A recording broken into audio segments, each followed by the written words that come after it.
Well, hello. Today I've decided to work on a Phi Zentangle tile, and this is a Renaissance tile, so it will be a tan color. It comes in this lovely cardboard container. Let's take one out.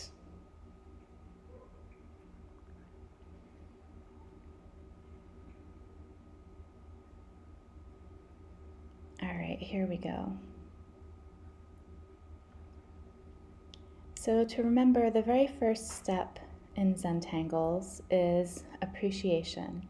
So I'm going to start this video by taking a moment to just appreciate whatever I'm grateful for at the moment. These lovely art materials that I get to work with, this time and space that I get to work in. And once I'm finished, I'll go ahead and add my corner dots, the second step of the Zentangle process, and then connect those dots with a very light border. The border can be as straight or as wiggly as you would like. I just sort of let it take on a personality of its own because I may or may not follow it later. The next step is to draw a string, but I decided in this tile to completely skip that step and start with my first tangle.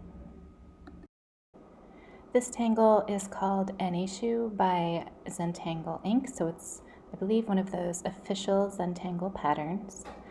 And while I start off here with my black Pigma pen, I'm going to alternate from black over to my brown. This is one of my favorite things to do when I'm working on a Renaissance tile.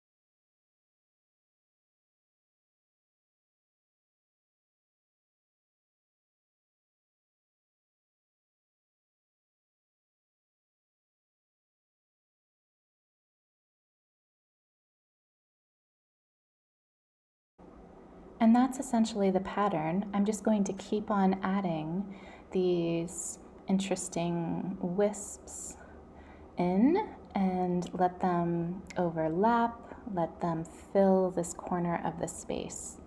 So I'm going to go ahead and speed up this process.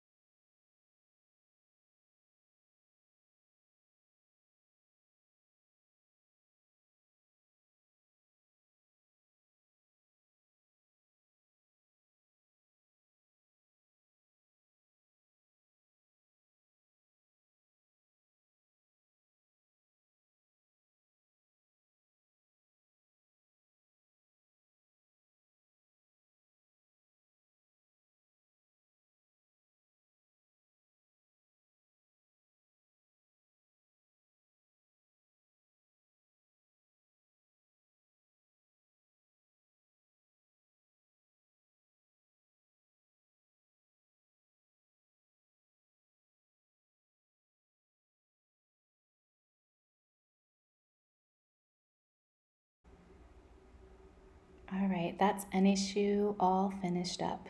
But now, without a string, I've got to figure out where I want to put my next pattern. Let's take a look.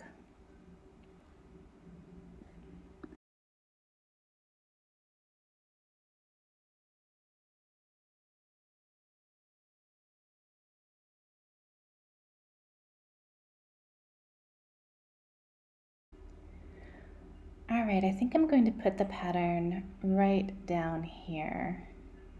So this pattern is Primo F by Ria Matheson. I greatly apologize if I'm mispronouncing either the Zentangle name or the name of the artist, but I am trying my best. So this one's lovely. It starts with a little bit of a swirl, And then a tail kind of whips out, and you put a little muka at the end of that tail and come back and tuck in right here to complete the spiral. Then you put a series of little orbs kind of nestled into this curve here. And they get smaller and smaller as you go.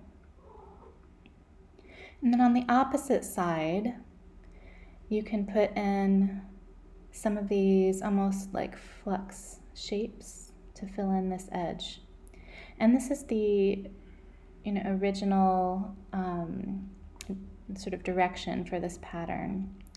I might add more of those flux shapes later, but I would like a second one of these primos. So I'm going to put one right here that kind of is going to go behind the any shoe. This one's going to be a little bit larger, and my hope is that the tail kind of tucks in right here next to the previous tail. Yeah.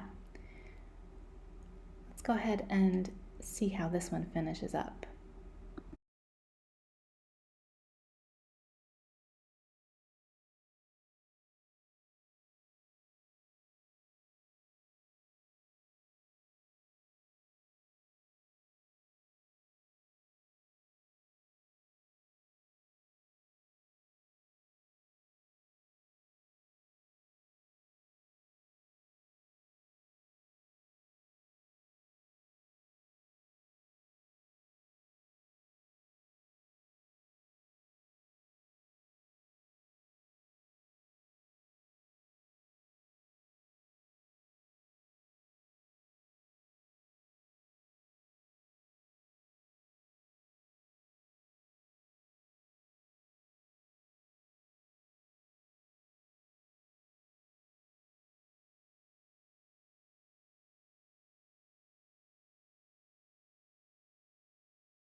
So now that these two primos are finished, I kind of want them to interact a little bit more.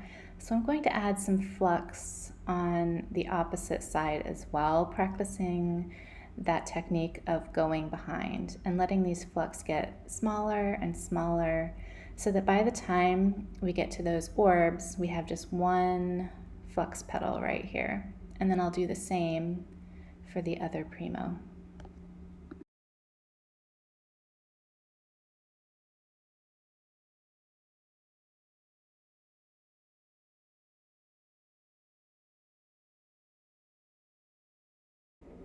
To add a little bit of depth and differentiate between the two primos, I'm going to go ahead and ink in all of these gaps or interstices, hopefully making it look like there's a little bit of a shadow back there.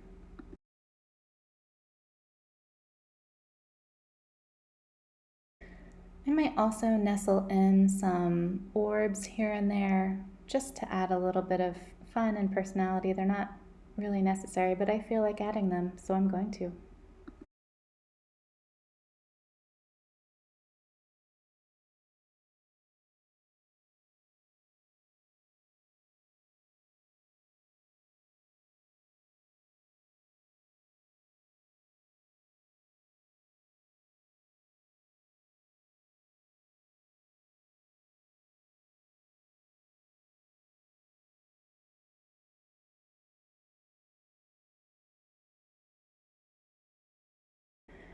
I think I want another one of these almost focal point patterns, but I'm just going to sort of tuck it in to the side.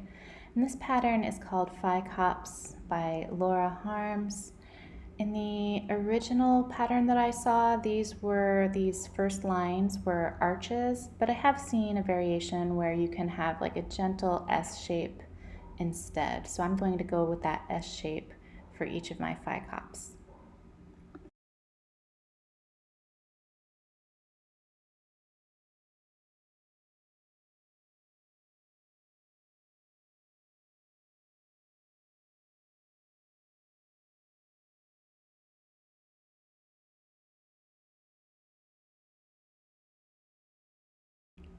I'm going to nestle in a few more Phicops here and there, so I'm going to go ahead and speed up this process.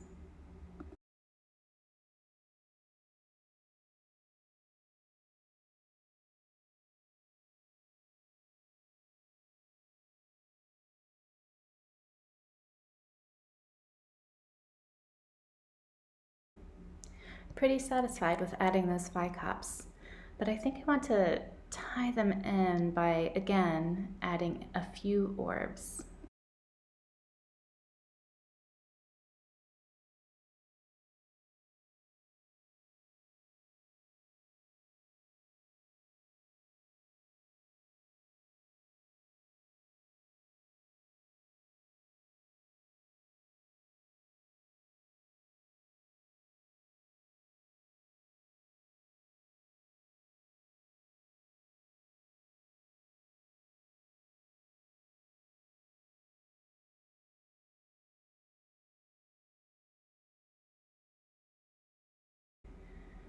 So now I'm trying to think about what I want to do with all of the leftover space.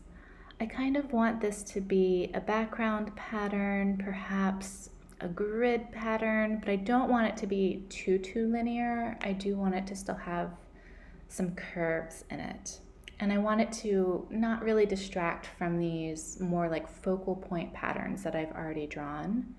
So I think what I'm going to go with is the original or official Zentangle called Floors, but I'm going to do a slight variation. Let's see how it goes. We're going to start with a grid, and as you can see, I'm making my grid quite curvy.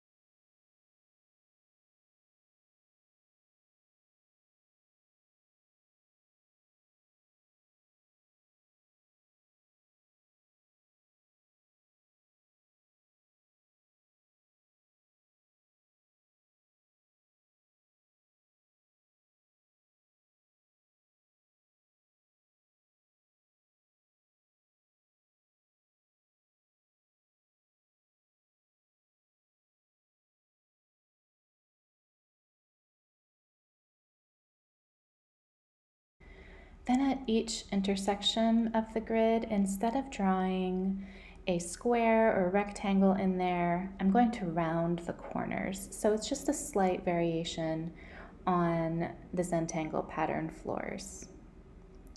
This gets a bit repetitive, so again, I'm going to go ahead and speed up the video.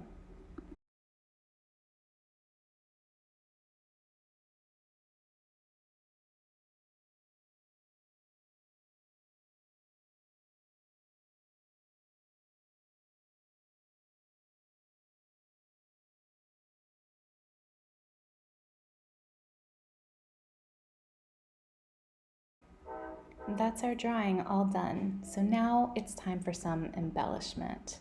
Of course, we're going to do shading and highlighting, but first I want to see, are there any other spaces where I want to add some brown? Again, this is the fun thing to do when you're using a Renaissance tile. I'm thinking of those Phicops patterns. Perhaps I can take the brown and aura part of the Phicops pattern, perhaps right here along this edge, and then also along the top edge right there, just to add a little bit of brown, a little bit of extra interest.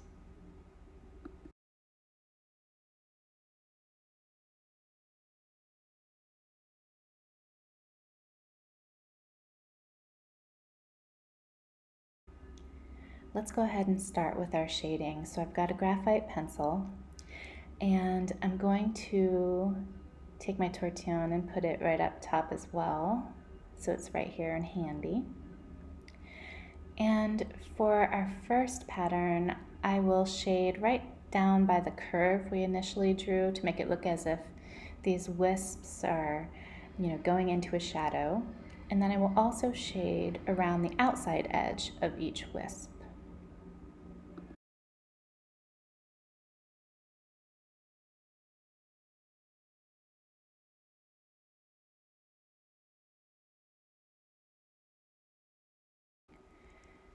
Then for each of those orbs going down the center of the wisps, I'm going to shade along the edge where it looks like one orb is sitting in front of or on top of the orb behind it.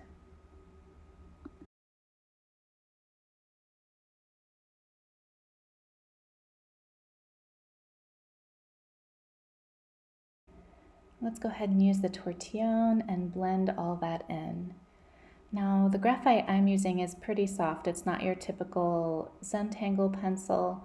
Unfortunately, this pencil that I'm using isn't marked, so I'm not exactly sure what type of graphite pencil it is, but it is dark and it is softer than normal, which also means that the graphite builds up on my tortillon a whole lot faster, and I have to wipe the tip of my tortillon from time to time so that I'm not just spreading a ton of graphite everywhere. So just something to think about as you try pencils with different levels of softness.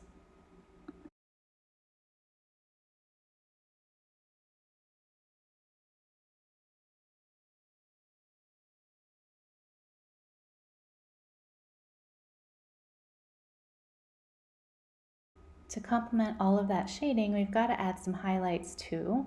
So I'm also going to take my white charcoal pencil, and on these orbs, any of them that are large enough, I'm just going to put a bit of a shiny white area.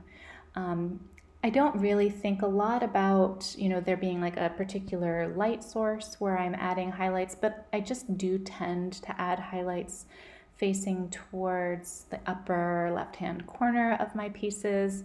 But again, I play around with that a lot. That's just sort of my general tendency. I'm going to go ahead and blend all that in, but with a separate tortillon, one that I only use with my white charcoal pencil.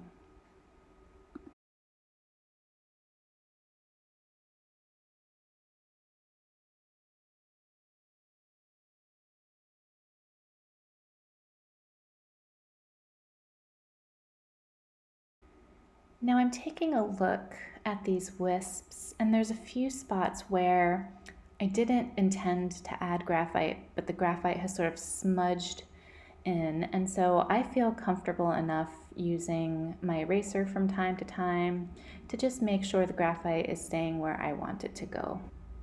All right, I'm going to go ahead and start shading that Primo F pattern. And again, anytime it looks as if part of the pattern is going over another part, I'm going to add some shade there. I'll also put a little bit of like a little arc of graphite into the orbs to make it look like one side of the orb is in shadow.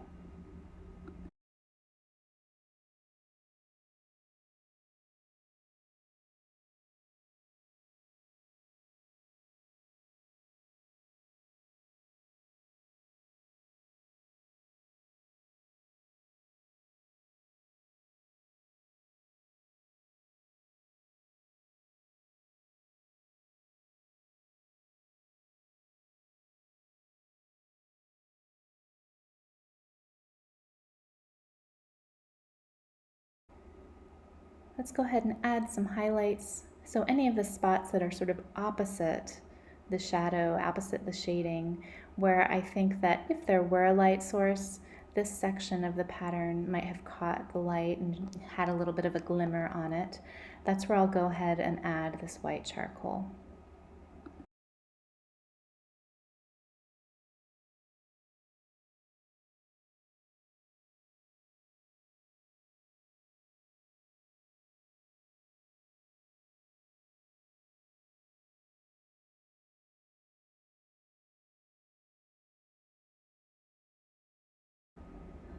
All right, moving on to the next section, we have those orbs hanging out right there. So I'm going to grab my pencil and again just add a little bit of an arc right on the side where I think there might be a little bit of shadow. You can see here I'm absolutely not being consistent with this idea of there being a particular light source.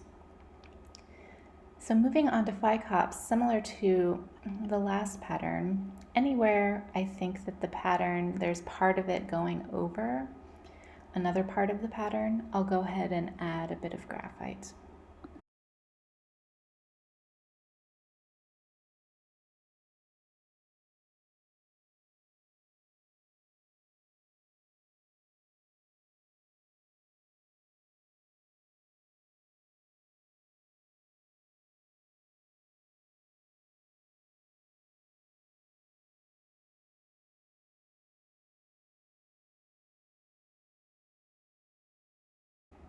Going on to highlighting, again, anytime there's sort of an open space in the Phicops, I'll go ahead and add some of that white charcoal.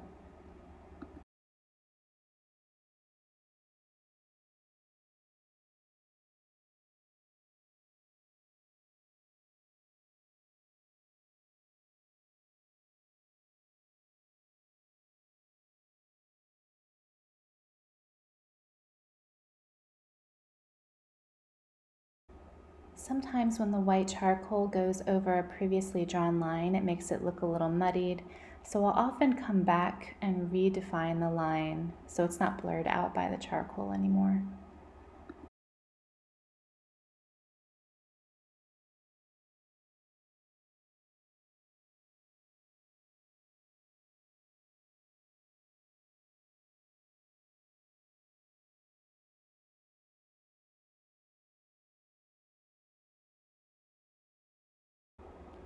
Moving on to the last pattern, onto floors, I'm going to draw a shadow line aura-ing each grid line, giving there, just a little bit of a gap, and it'll make it look almost as if the grid of the grid of floors is casting a shadow.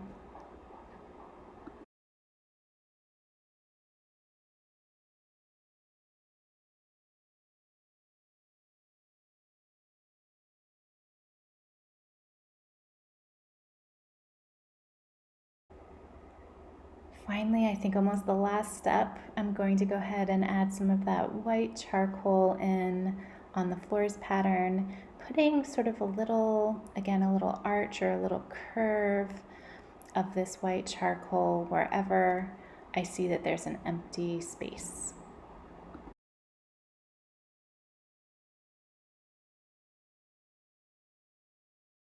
For my very last step, I like to come in with a Posca pen or white jelly roll pen and just add some shines. So along these orbs, in the any shoe, wherever I think, again, there might be a bit of a shimmer or a shine, I'll add either a little line or arch or even just a little dot if there's not much space, just to add a little bit of highlighting, just to add some interest and make sure that the eye is traveling across the page and highlighting these interesting shapes and spaces.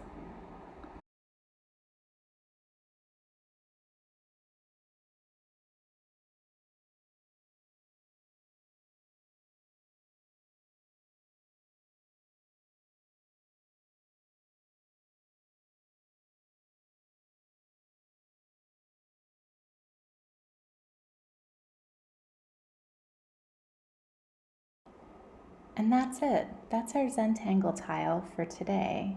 So remember, the last step of the Zentangle process again is appreciation.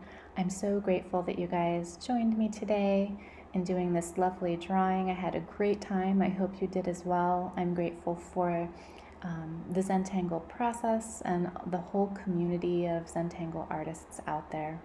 Thank you so much. I'm going to go ahead and finish up this tile by adding my chop. Just sort of going to nestle it in right here in the bottom corner. And then we're all done. Thank you so much. Again, thanks for joining me. Have a great rest of your day, and I hope to see you again another time. Bye-bye.